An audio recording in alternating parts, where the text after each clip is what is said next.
Here's a piece of wisdom that might be obvious to you, but for some reason it wasn't to me.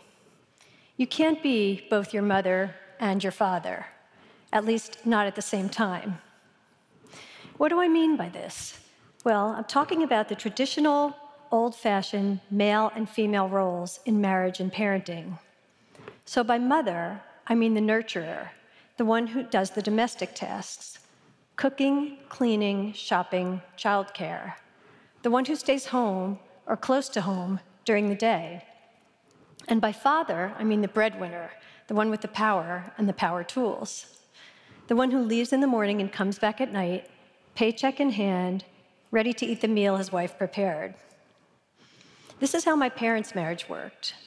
This is how my in-laws' marriage worked. But this isn't how the marriages of my generation were supposed to work, most of them anyway. Women of my generation, and a lot of men too, thought we were beyond those traditional roles, and that we'd all, husbands and wives, be both nurturers and breadwinners, and that this would make us all happy. But both of us trying to be both turned out to be a lot harder than we thought. I didn't realize this until I was 32 when I had my first baby, and it was a shock, not just to me, but to a lot of people I knew. So much so that I published a book about it, full of stories of women shocked by this.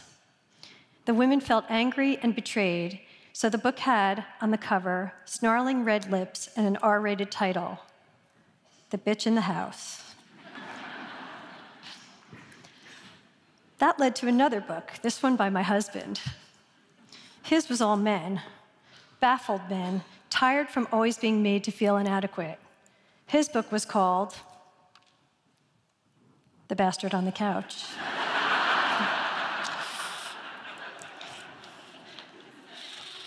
The problem was, we had all believed that the earning and the domestic duties could and would be roughly equal and evenly divided, and that we'd be able to combine them pretty easily. So we women set out to have jobs or careers. We got educated. We got places to live and supported ourselves. We could date and have fun, even love, but we worked, often for a decade or more, before we signed on to marriage and kids. And when we did marry or become parents, we knew most of us would still need to work, because by now most middle-class families needed 2 incomes, sometimes to live as well as our parents had on one. And that was fine with a lot of us. We were doctors and lawyers, teachers and artists. Our work defined us, supported us, helped us navigate the world. Even if we didn't love our jobs, we liked being independent. We no longer had to go straight from our parents' homes to our husbands' homes. We waited for the right partner, our soulmate, and someone who would be involved in their kids' lives in a way their own father hadn't been. Our guys, if we chose guys, wanted to feed and diaper babies. Some of them cooked. They liked that their wives had careers, that we, too, were engaged with the world. And they wouldn't have to support the family alone, waking up in midlife to realize they'd missed their kids' entire childhood. With our partners at first, things felt equal. We were all building our careers and mostly splitting the home stuff. Soon the men, like the women, would wear babies in slings, throw birthday parties, feed the fish. That's what we thought. And then the babies arrived. For me, that worked out like this. I had married Dan, a writer I'd met when I was 28. By then, I'd been thinking about what I wanted in a husband, and when I met Dan, I knew he was it.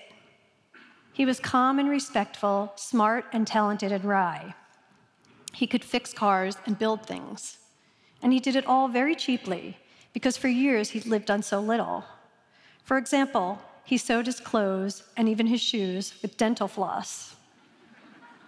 I loved that. So creative and resourceful. By then, I was well into my career as a journalist and editor. Dan, also 28, had so far been a ski instructor, and a part-time janitor, and was now a part-time writing teacher. I loved all this too, especially the janitor part. When our dog or kid threw up, he could clean it. Plus, we read each other's work and made each other laugh. I wasn't looking for someone to support me, only to be my partner in work and in parenting, love and in life. That was Dan, and I married him. Soon he got a full-time editing job, and I sold a novel and got an advance for another, due in a year. Thrilled, we got pregnant. We were 32. I was also writing a monthly magazine column. Living in New York, we were just getting by on both of our incomes. With the baby, though, nothing went quite as expected. First came the emergency C-section. So much for the expensive birthing classes. Dan took one of his 2 precious vacation weeks, but I was in the hospital for 6 of those days. When we got home, the baby was nursing and projectile vomiting round the clock. And I had, along with my stitches, a painful breast infection. Dan returned to work the next day. He had to. He had no paternity leave. So there we were, me, my work, and the baby. I loved baby Phoebe. She looked so pretty in her hat. But what was I supposed to do with her? I had fully believed I would work while she napped. Exhausted and throbbing, I typed with one hand while holding the baby, dirty laundry and empty Pampers boxes surrounding me. Dan was a loving, attentive father, but his work life seemed unchanged, while mine now revolved around baby and household duties, doctor visits, reading childcare books, and restocking onesies. I had no community of mothers yet. My friends were ambitious professional women, most not even married so far. None had kids. My mother, out in Jersey, had gone back to full-time teaching. My mother-in-law lived far away. This was a moment of truth for me. My generation had known what we wanted, but no one had figured out how it was supposed to work. Taking care of an infant appeared to be a full-time job, with overtime. But we already had full-time jobs, often work that defined us, with incomes our families depended on. Here's how it was for a friend of mine, a successful executive and the bigger earner in her marriage. This was not long after they had their second child. She had gotten home from work around 7. Her husband wasn't home yet. The sitter had been on for 10 hours and needed to get home to her own kids. The baby was hungry. At 4 months, he was still nursing often, including at night. The toddler was whiny and clinging.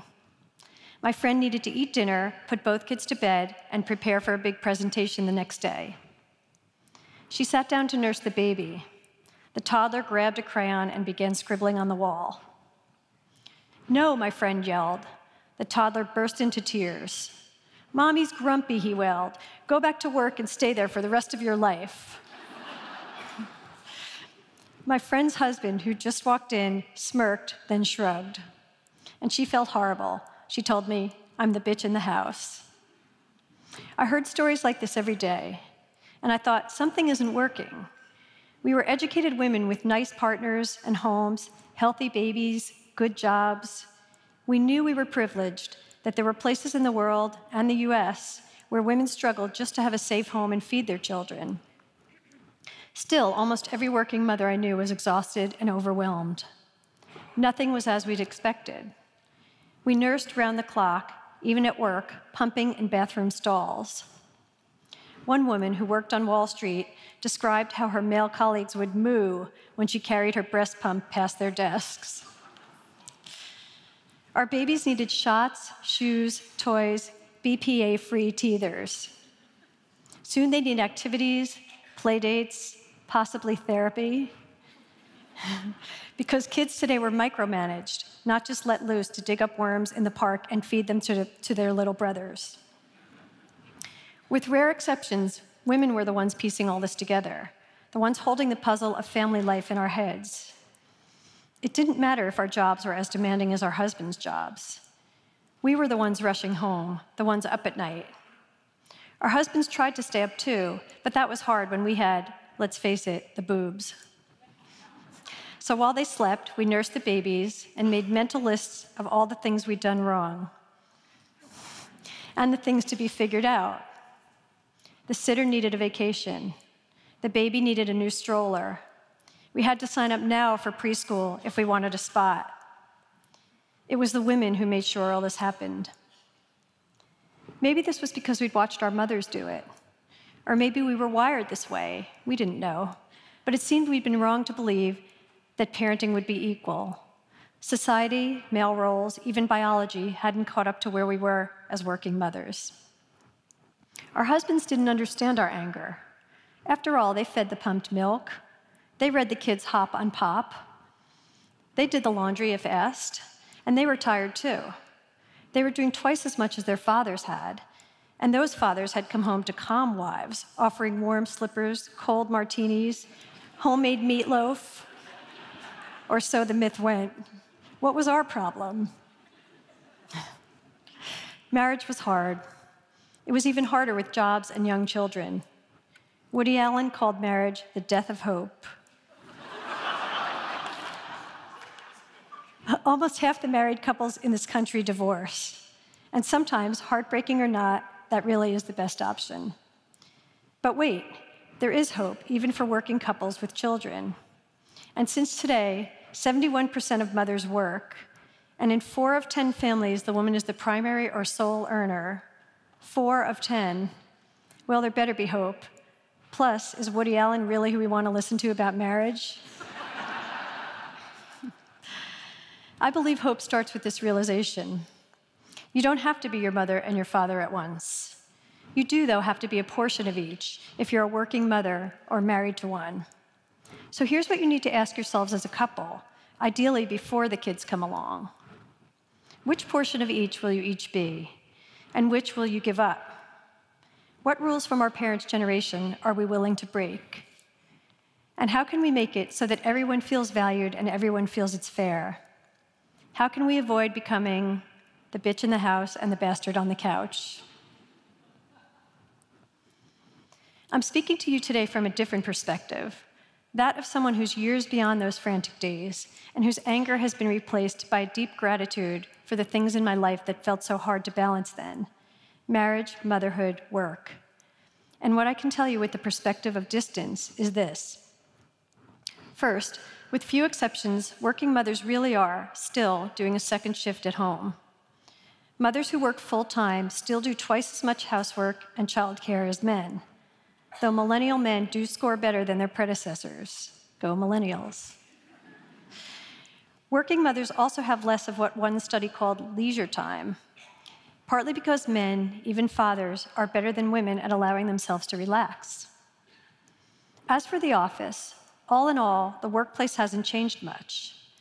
If anything, hours are longer now, with workers expected to be dialed in round the clock.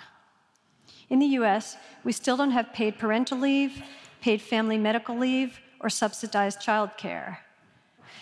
We're behind virtually every other country in the world on this stuff, from Burundi to Brazil to Serbia. Mothers are twice as likely as fathers to say that being a parent has made it harder for them to advance at work. No surprise that the number of women dropped dramatically at the top of most professions. So working mothers' dissatisfaction is real and justified, both at home and at work. And no matter how egalitarian a couple you are going in, having children silently rewrites your marriage contract. When the baby is sick and someone has to stay home from work, you actually have to decide whose work is more important. Yikes. When you've both worked all week and someone needs to get up with the kids on Sunday at 5 a.m. and play Twister, that's when you see what your marriage is made of. Till death do you part takes on a whole new meaning. Talk about it with each other, before, during, and after. Tell each other how you feel and what you need. It seems obvious, but sometimes it isn't. And break the rules from your parents' generation. Your father kept an immaculate garage. Your mother made a home-cooked meal every night. But in your family with 2 full-time jobs and kids, let it go. Your mother might have ordered in 2 if she'd had an iPhone. And while studies love to tell us our kids will be delinquents if we don't all eat family dinner together every single night, what matters is that you find a way to connect as a family. Maybe for you, that's breakfast, or dog walks, or movie night. Embrace it and lose the guilt. Don't let the idea of perfection ruin the reality of good or great. If I didn't have a job and a family and a household to run, I might have been able to memorize this talk.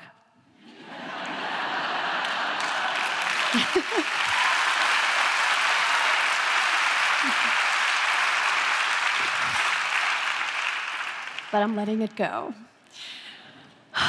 The years with jobs and young kids are hard, and part of why they're hard is because things do still need to change for working parents, at home, at work, and in our country. But they're also hard, of course, because they're full of some of the best things in life, and they do go by fast. And if you've got the right partner and can get through them, the rewards are myriad. A shared history and home, someone to drive you to your colonoscopy. And if you're lucky, because luck plays a part here too, a day when your kids come home from college for the summer, and your son, who learned to cook when you finally sat back with a book and a bag of chocolate chips. That boy, now a man, makes a nice dinner for everyone. And your daughter, that pretty baby in the hat, comes home from her summer job full of excitement. And your husband comes in from the back, where he's finally gotten a few minutes off work to fix a car and build some things. And you find yourselves all around the table together. And you look at your now grown-up babies and say how mature and responsible they are, and how you never could have predicted this all those years ago when you found it so hard to combine work and parenting. And they say, well, we loved our childhood, and our friends think your work is cool. And you're speechless. Tears might even come to your eyes if you let them, because you'll know in that moment that it was all worth it. The work and the kids and the fights and the love. And you never dreamed life could be this good. Thank you.